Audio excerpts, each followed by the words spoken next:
Okay, so it is called Dave Meltzer's Dumb Moment of the Week, even though we did one yesterday. Get that flute ready. Yes. Everyone loves the flute, man. It's good stuff. You know, Dave, he had some stuff to say about WWE this week. Meltzer compares how AEW hasn't created future stars like WWE has over the past few years due to having too many wrestlers on the roster. Oh, you mean like what I said for like a year, Dave? What everyone said for a year, Dave? You fucking ass. And not enough young ones get opportunities. So tonight, which young wrestlers, let's think about Double or Nothing, which ones got opportunities, guys? Let's think about it. Takeshita did, but he got beat by an injured Mox. I don't know. Let's think of maybe Swerve, I guess. He's a young wrestler out there. Okay. He hit an RKO. That was cool.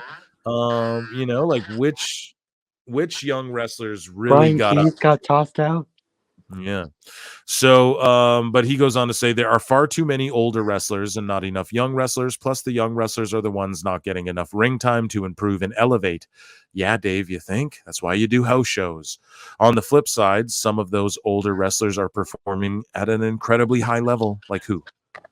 But they are still older in a television world based around youth.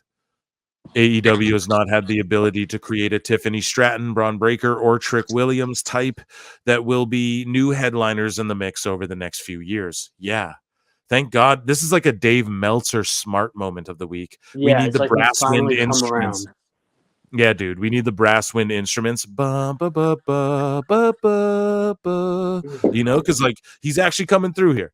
One person noted to us that AEW has had Satnam Singh since late 2021 or 3 years. Yeah, we can count, Dave. And he still wasn't capable of doing a good singles match with Bryan Danielson, one of the best in-ring wrestlers in history. Oh, you think? He's had 26 matches, and other than the Danielson match, he's had 2 single bouts. One on the Jericho Cruise. Oh my God. And one against Jimmy Jacobs. Isn't that the guy with like the both pyro? of which lasted no time, and he's had less than 7 minutes of singles ring name in 3 years. He's had less than 7 minutes of singles ring name in 3 years. His ring name is 7 minutes? Yeah, dude. This better be a typo. This is a typo on either Wrestle Talk or Wrestling Observer. Yeah. Pretty embarrassing. Shout out Wrestle Talk for being like the biggest AEW apologist. I just had to throw that out there. Yeah, dude, and they love Dave. WWE has had Obafemi for the same length of time. He's had 38 matches, 31 of which were singles, many at arenas, many on television. So WWE books better than AEW, confirmed. So Dave Meltzer, though, he gets mad about WWE a lot, especially lately, right? And he's like, dude, he's got a message for reporters, other reporters, right? Because Dave's the best, most prestige reporter. And he he's says, the guy. Yeah, dude, he knows the truth, and his star ratings are objective reality like Double or Nothing tonight. I'm sure it will average 6 stars per match. But anyways, though, Dave has a message for reporters regarding the reporting of WWE TV viewership and ratings and how WWE feeds information. And he says, for those who are going to get really whatever mad, you've kind of exposed who you are. So if anyone gets mad about this, you're exposed, according to Dave. He's always going to like throw in some line. Okay. I think he sent it to you as well. Yeah, he's always just being a smarmy prick, though. But he goes on to say, Raw's got an interesting story. Raw did 1.733 million viewers and an 0.56 in the 18 to 49 demo. That's essentially what they were doing. Oh, my God, dude. Check your Twitter. I will. Maybe a little lower. Before they were going against the NBA, they did have NHL, which is a story. NHL beat them. Did 0.58 to 0.56. WWE on Tuesday, they basically sent messages to a number of reporters and told them that they beat the NHL, which they did in total viewers. And it was before the numbers got out anywhere else. So basically, it was a very clever on their part of sending that out. So basically saying, oh, they beat them to the presses. So you mean like what Tony Khan does with you when he talks to you on text message before he talks to anyone else? Anyway, so Dave's like, so it's like they had everyone and every tweet was the same. They did 1.733 million viewers, and the NHL did 1.656 million. We beat the NHL. Oh, you did, Dave? You're AEW or what? You beat the NHL? So many people, I think it was 9 or 10 of them, whatever the number was, dutifully said exactly what WWE told them. Oh my God. So you don't say exactly what Tony Khan tells you, bro? You're upset that other reporters can say what WWE told them to say? Like, are you kidding me, dude? It's just the dumbest thing. It's the dumbest thing. It's meaningless. Dave is just and he goes, but as far as reporters go, it's been done before. They've done this before. When it comes to something like this and WWE feeds you numbers, look, the numbers are real. Go with them. That's fine. But if they feed you numbers and don't tell you the 18 to 49, that probably means there's more to the story. This is the same guy who's quoted as saying that the demo doesn't matter. The overall viewership matters. And listen to this shit he's doing. The shit he's spewing paragraphs of shit. If the 18 to 49 was beneficial to them, they'd have told you the 18 to 49. Dave, shut the fuck up. You're an idiot. So for the reporters that get this stuff, I would just tell you that if they don't tell you the 18 to 49, don't be tweeting until it comes out, because you're out there basically telling everyone that they beat the NHL game and they didn't beat the NHL game.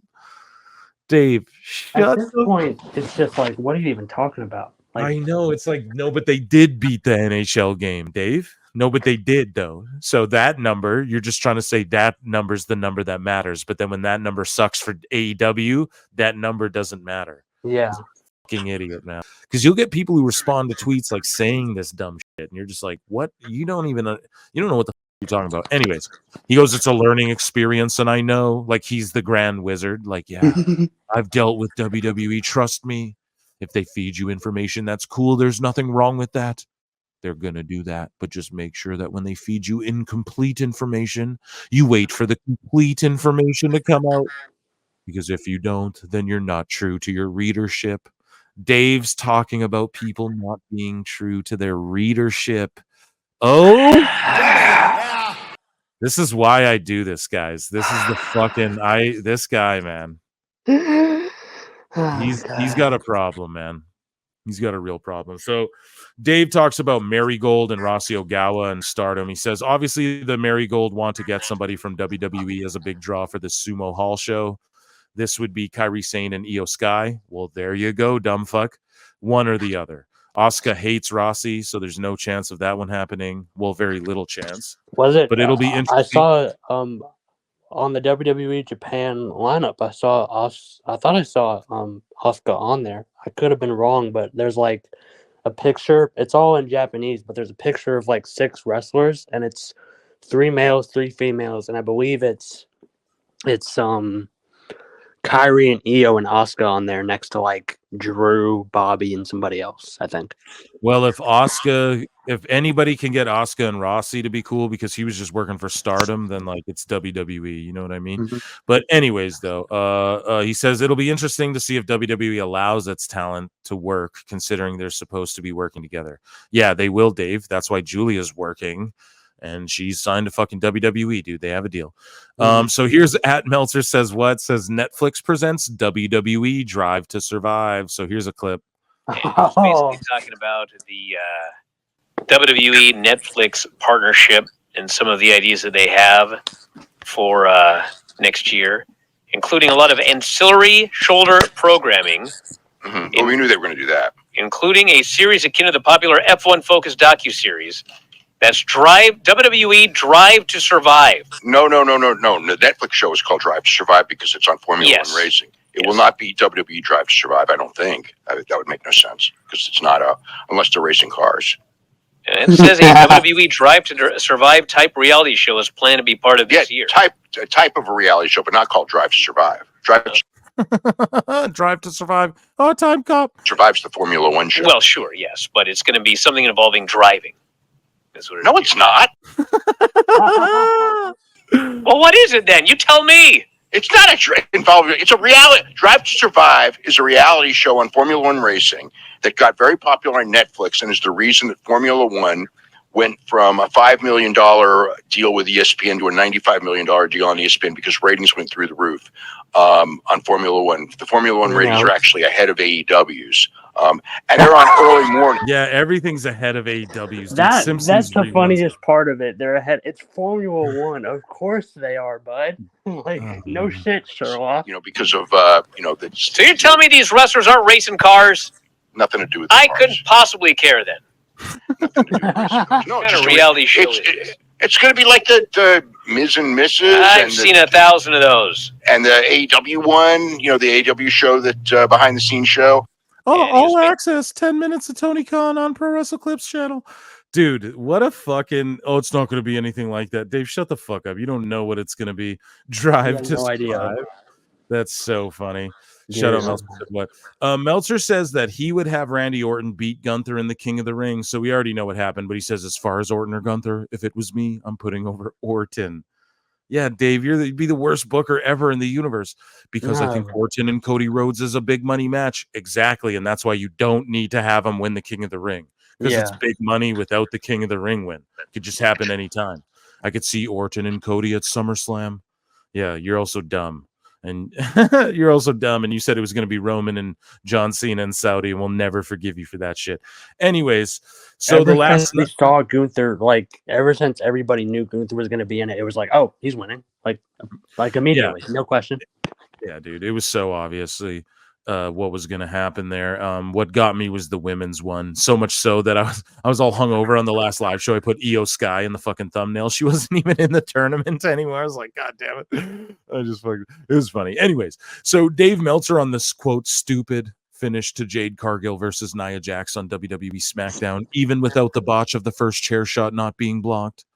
So, of all the things he's going to criticize a finish to a match, what is he going to say about the finish to this Anarchy in the Arena? He's going to go, oh, well, the fans in attendance loved it. The fans there loved it. I know it was goofy, but the fans there were like, oh, this is great. That's what Dave's going to say. But Dave Meltzer on the stupid finish to Cargill, he says, here's the thing that's so stupid about this. Dave talking about what's stupid. And Dave says, even if it's blocked, if somebody goes and picks up a chair and swings it at you and you block it, but they swung it at you, isn't that a DQ? Oh, you mean like when Matt Taven ran right in front of the ref and then dropped Ospreay on his neck? Isn't that a DQ? Mm-hmm. So the idea was supposed to be a miss, but even when the idea was supposed to be a miss, Dave, how do you know what the idea was? How is he back there knowing what they're going to do? He doesn't know shit. He's just making it up. But even when the other person introduces it and swings, to me, the intent is there. That still should be a DQ. Yeah, exactly. It's just like, Dave, you goddamn it. You don't know what anybody, the producer of the match, nobody was thinking. And Jade's green as shit. And it's just like, look at, I don't know. Meanwhile, these matches tonight where the Ospreay match, he's going to give 40 fucking stars, even though the dude ran right in front of the ref and then dove and hit Ospreay and dropped him on his neck. And that was right in front of the ref. And he's going to be like, oh, it was 4.75 stars or whatever the fuck he's going to say, dude. So it's just stupid to me that he would even try and criticize shit for that. I haven't seen Jade handle a chair. This might be one of the couple handfuls of times she's actually had to do a spot, or not she probably practiced before, but one of the first times actually being out there doing it. So it was probably a little nerve-wracking just to, I don't know. Yeah, and when she famously told a story that her first time ever holding a chair, CM Punk, nobody told her what to do, and CM Punk pulled her aside and said, here's how you hold it, here's how you use it, here's how you swing it, da-da-da-da-da. Nobody but Punk told her what to do or how to use it. I remember that went viral. So here's the clip, guys. Here's the main event, the moment you've all been waiting for, and we will lump this into Dave Meltzer's dumb moment of the week. Here is Tony Khan, Dave Meltzer's best friend, and Jack Perry's being lit on fire in the background. And here's Tony Khan after being, I guess, thrown by the collar. We'll see. Just watch this, guys. This is Double or Nothing, basically summated into one clip.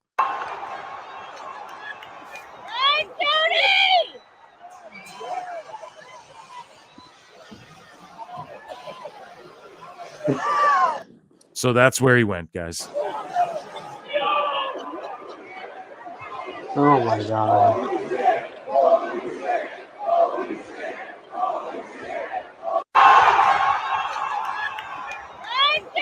Oh yeah, I learned that from Jean-Claude Van Damme. It was Time Cop. That's how I learned how to roll like that. It was like, yeah.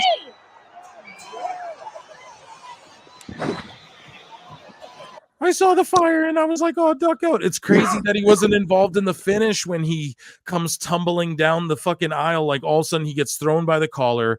They light Jack Perry on fire. They spray him down. And then Tony's just, oh yeah, I just ran to the back to finish producing the match. Yeah, it was like a play. It was like his scene was ending and you just scurry off to the back to change outfits. It's like a high school play out here. I went to my cousin's high school play a couple months ago. That's what it was like. Well, guys, that was Dave Meltzer's dumb moment of the week, because you know he's going to give that shit 40 stars.